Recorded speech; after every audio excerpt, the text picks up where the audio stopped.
बहुत लोग को लगता है कि बेरू जिन्वो का स्ट्रॉन्गेस्ट शैडो है, लेकिन ऐसा नहीं है। तो आइए देखते हैं top 7 strongest shadow of Jinwoo. Number 7 पे आता है आयरन। आयरन एक ए रैंक का हंटर था जिसने जिन्वो को आइस बेर आर्क में मारने की कोशिश की थी, लेकिन इग्रिस ने उसे मार दिया था और फिर जिन्वो ने उसे अपना शैडो बना लिया। नंबर 6 पे आता है ग्रीड। ग्रीड एक एस लेवल का हंटर था जिसका नाम हुआंग डो सुंग था, जो जीनो और जिन्वो के पीछे पड़ा था, लेकिन फिर बाद में दोनों भाई जिन्वो के हाथों मारे गए। नंबर 5 पे आता है टक्स।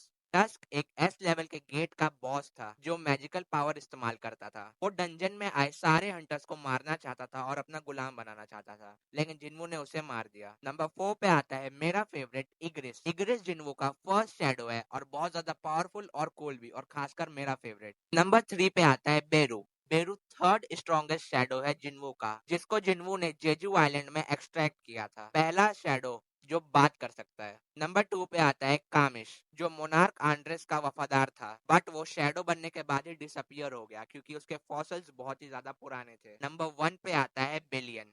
बिलियन जिन्वो का सबसे ज्यादा स्ट्रॉन्गेस्ट शैडो है और ये फर्स्ट शैडो मोनार्क एशबॉर्न के आर्मी का लीडर था। फॉलो कर लीजिए और ऐसी वीडियोस के लिए।